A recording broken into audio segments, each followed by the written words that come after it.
Assalamualaikum warahmatullahi wabarakatuh. Halo A dan Teteh kelas 2A dan kelas 2B. Semoga semuanya selalu dalam keadaan sehat ya. Tetap semangat untuk belajar di rumahnya. Berjumpa kembali dengan Ibu Dinda Miftah Amalia. Dan untuk kali ini kita akan belajar tema 2, subtema 2 di pembelajaran kelima dan pembelajaran keenam.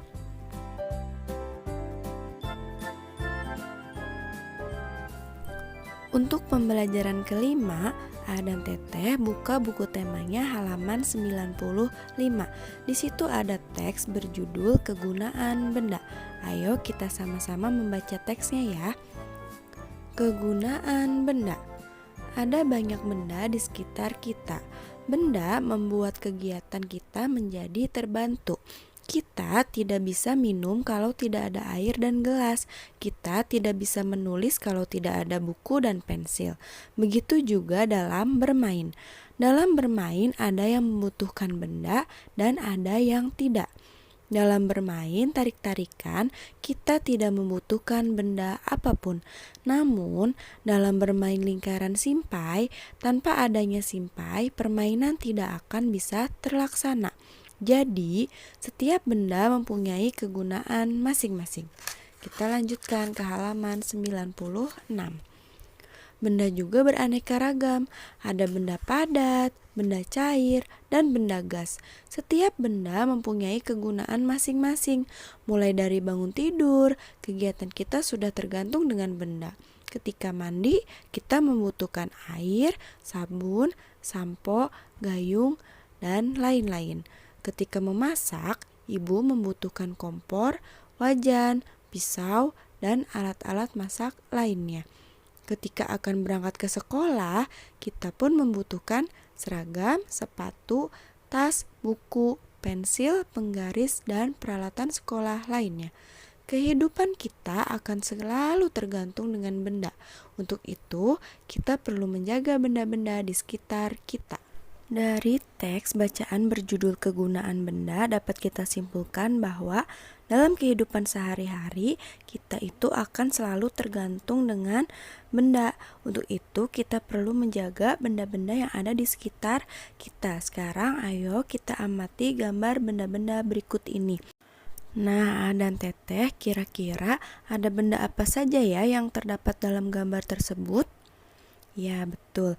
Yang pertama ada meja, lalu sapu, kemudian lemari, lalu ada minyak, ada kopi, ada sepatu, ada penggaris, ada keranjang buah, ada susu, ada udara di dalam ban, lalu ada kursi, ada sirup, ada balon gas, ada tas, dan juga simpai.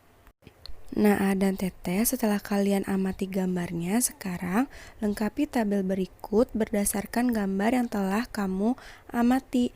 Contohnya yang pertama yaitu tadi ada nama bendanya apa ya? Ada meja. Nah, wujud meja itu apakah berbentuk atau berwujud padat, cair, atau gas? Ya, wujudnya yaitu padat. Nah, yang kedua yaitu gambarnya ada sapu. Nah, sapu itu wujudnya apa ya dan Teteh? Padat, gas, atau cair? Padat. Yang ketiga ada lemari. Wujudnya ya sama, padat juga. Yang keempat yaitu contoh nama bendanya yaitu minyak. Minyak itu termasuk ke wujud cair. Yang kelima contohnya yaitu keranjang buah. Wujudnya padat. Nah, sekarang A dan Teteh lanjutkan ya di rumah di nomor 6 sampai dengan 15. Tadi benda apa saja yang sudah disebutkan bersama-sama, kemudian wujudnya kira-kira ke dalam wujud padat, gas, atau cair. Sekarang kita lanjutkan ke halaman 99. Nah, Bu Dinda sebelumnya akan menjelaskan terlebih dahulu aturan apa saja yang harus kalian patuhi ketika kalian bermain dengan teman. Nah, aturannya yaitu diantaranya yang pertama, masuk ke rumah teman dengan mengucapkan salam. Jadi kalau masuk ke rumah siapapun, kalau kalian mau bermain dengan teman itu harus mengucapkan salam terlebih dahulu. Yang kedua, menyapa teman dengan senyuman. Lalu yang ketiga, meminta izin sebelum meminjam mainan. Yang keempat, tidak curang saat bermain. Yang kelima, merapikan mainan setelah bermain. Yang keenam, bermain jangan lupa waktu. Maksudnya apa ya Bu Dinda? Jadi kalian kalau sedang bermain itu harus ingat waktu. Ingat waktunya untuk sholat 5 waktu. Misalnya ketika kalian mainnya itu sampai zuhur. Wah, zuhur ada azan nih. Nah, kalian berhenti dulu mainnya. Kalian harus melaksanakan sholat zuhur terlebih dahulu. Kemudian yang ketujuh yaitu berpamitan kepada orang tua teman sebelum kalian pulang ke rumah. Jadi setelah bermain kalian tidak boleh langsung pergi begitu saja. Kalian harus berpamitan dulu kepada ayah ataupun bunda yang ada di rumah teman kita tersebut. Nah, sekarang berilah tanda centang pada sikap yang menunjukkan mematuhi aturan dan tanda silang untuk sikap yang tidak menunjukkan mematuhi aturan. Nah, dan Teteh kira-kira di sikap yang ada 5 ini mana ya yang menunjukkan mematuhi aturan dan yang tidak menunjukkan mematuhi aturan? Kalian isi di rumah ya. Berikutnya yaitu pembelajaran ke-6. Adan Teteh buka buku temanya halaman 100. Nah, di situ Beni dan Udin sedang bermain kosakata tentang nama-nama benda. Bantulah Beni dan Udin menemukan kata pada kolom huruf berikut.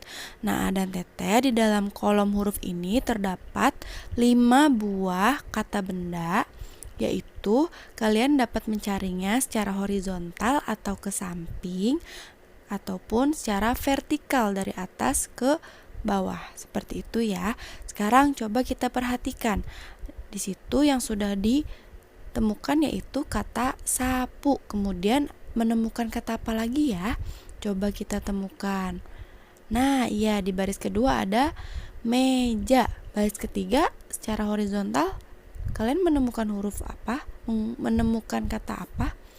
Tidak menemukan. Kemudian baris keempat, wah ada udara. Kelima tidak ada. Keenam tidak ada. Ketujuh ada boneka. Kemudian ke-8, ke-9 tidak ada. Sekarang kita cari secara vertikal. Kira-kira yang mana ya? Nah, good job, yaitu air. Betul sekali. Nah, sekarang tuliskan kata-kata yang telah tadi kalian temukan pada kolom berikut ini. Yang pertama yaitu sapu, kedua meja, ketiga udara, keempat boneka, dan yang kelima yaitu air. Sekarang kalian isi wujudnya. Sapu itu wujudnya adalah padat. Kegunaannya untuk membersihkan atau menyapu lantai. Kemudian yang kedua meja, wujudnya padat. Meja itu untuk apa ya? Ya untuk meletakkan alat tulis, bisa seperti itu. Kemudian yang ketiga, keempat, kelima kalian isi ya di rumah. Kira-kira udara, boneka, air itu wujudnya apa dan kegunaannya untuk apa? Seperti itu ya dan Teteh. Kemudian kita lanjutkan ke halaman 105. Nah, di situ ada kolom yang isinya yaitu manfaat mematuhi aturan dan akibat tidak mematuhi aturan. Nah, kira-kira apa saja ya manfaat mematuhi aturan itu? Yang pertama yaitu hidup menjadi disiplin dan teratur. Yang kedua, bermain dengan teman menjadi lebih nyaman dan menyenangkan. Yang ketiga, disenangi banyak teman. Dan yang keempat, contohnya apabila kita merapikan mainan setelah bermain, maka manfaatnya itu agar mainan tidak hilang dan tidak cepat rusak. Sedangkan akibat dari tidak mematuhi aturan yaitu yang pertama, dijauhi teman, yang kedua, permainan menjadi kacau, yang ketiga, terjadi pertengkaran, yang keempat yaitu mendapatkan sanksi atau hukuman apabila kalian berbuat curang ataupun bertengkar dengan teman. Selanjutnya yaitu ayo berlatih. Lengkapi kalimat perkalian berikut. lengkapi sebanyak mungkin yang kamu bisa. Nah, di sini apabila kalian diminta untuk melengkapi, maka kalian harus membuat tabel perkalian terlebih dahulu sebagaimana yang sudah dijelaskan oleh Pak Yogi dalam pembelajaran keempat. Nah, di sini Bu Dinda punya tabel perkalian dari perkalian 1 sampai dengan perkalian 10. Nah, makanya A dan Teteh di rumah harus rajin menghafal perkalian agar memudahkan kalian dalam mengisi ataupun melengkapi kalimat perkalian. Yang pertama di situ contohnya yaitu 3 dikali 5 sama dengan 15. Nah, kita tukar. Itu boleh ya, kalau dalam perkalian kita tukar. Bilangan pertama jadi kedua, kedua jadi pertama, itu boleh, sama saja ya hasilnya. Sekarang yang kedua yaitu 5 dikali 3 sama dengan 15. Kemudian yang ketiganya itu titik-titik dikali titik-titik. Nah, kira-kira bilangan berapa dikalikan bilangan berapa yang hasilnya 15? Kita cari terlebih dahulu di dalam tabel tersebut yang hasilnya 15. Mana ya kira-kira A dan Teteh? Nah, betul, ini dia 15. Tadi 15 yang pertama yaitu ini ya, 3 dikali 5. Kemudian kita temukan lagi bilangan 15. Nah, ini yang kedua yaitu tadi ya, 5 dikali 3. Nah, cara membaca tabel perkalian itu dari yang horizontal terlebih dahulu. Jadi kalian ke samping dulu, kemudian ke atas, seperti itu ya. Kemudian yang ketiga, kira-kira mana lagi ya yang angkanya atau bilangannya 15? Kalian sudah menemukan? Nah, iya. A dan Teteh ingat ya, semua bilangan yang jika dikalikan dengan angka 1 itu menghasilkan bilangan itu sendiri. Berarti kita bisa tulisnya 1 dikali 15. Kemudian di bawahnya bisa ditukar ya, menjadi 15 dikali 1. Seperti itu ya dan Teteh. Kemudian yang kedua yaitu di situ ada titik-titik dikali titik-titik yang hasilnya 24. Nah, kita lihat kembali pada tabel perkalian dari perkalian 1 sampai perkalian 10. Mana kira-kira yang hasilnya yaitu 24.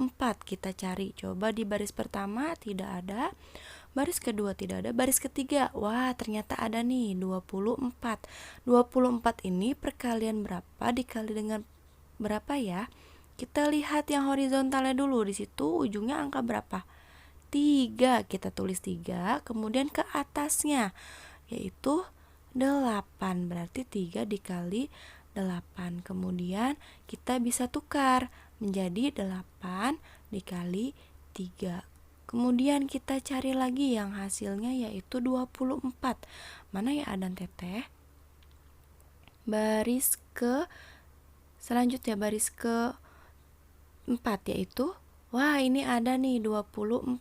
Nah, kita tulis dari yang horizontalnya terlebih dahulu. Kita tarik garis horizontal yaitu ternyata di angka 4. Berarti 4 dikali 6. Nah, kita tukar menjadi 6 dikali 4. Nah, itu juga boleh ya Adan Teteh. Nah, tadi berikutnya yaitu apabila untuk perkalian 1, apabila dikali semua bilangan dikalikan 1 itu hasilnya adalah bilangan itu sendiri. Berarti kita bisa tulis 1 kali 24 dan bawahnya 24 kali 1. Selanjutnya yaitu soal cerita tentang perkalian. Perhatikan contoh berikut. Benny diminta ibu untuk merapikan buku-buku yang tidak terpakai lagi. Buku-buku tersebut dimasukkan ke dalam 3 dus. Masing-masing dus berisi 8 buku. Berapa banyak buku yang dirapikan Benny?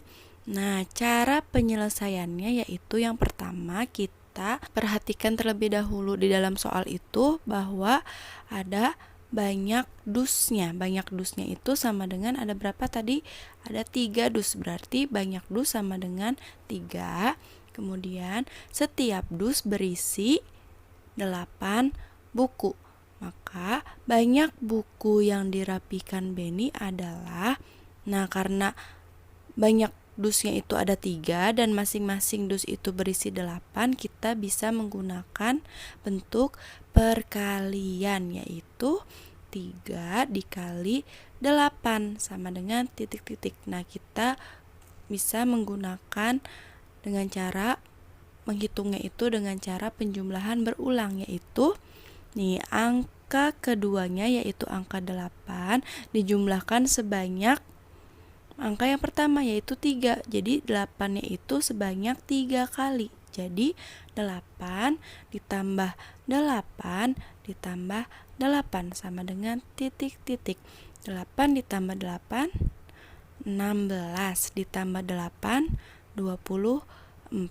Nah, jadi banyak buku yang dirapikan Beni adalah 24 buku.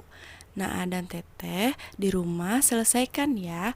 Ayo berlatih di halaman 107 sampai dengan 108 untuk soal yang terakhir dikerjakan di rumah. Tetap semangat, tetap jaga kesehatan, dan jangan lupa ibadah sholat 5 waktu, hafalan surat pendek, dan ibadah lainnya. Nah, sekian video untuk tema 2, subtema 2, pembelajaran kelima dan pembelajaran ke-6. Terima kasih telah menonton. Wassalamualaikum warahmatullahi wabarakatuh. Bye-bye.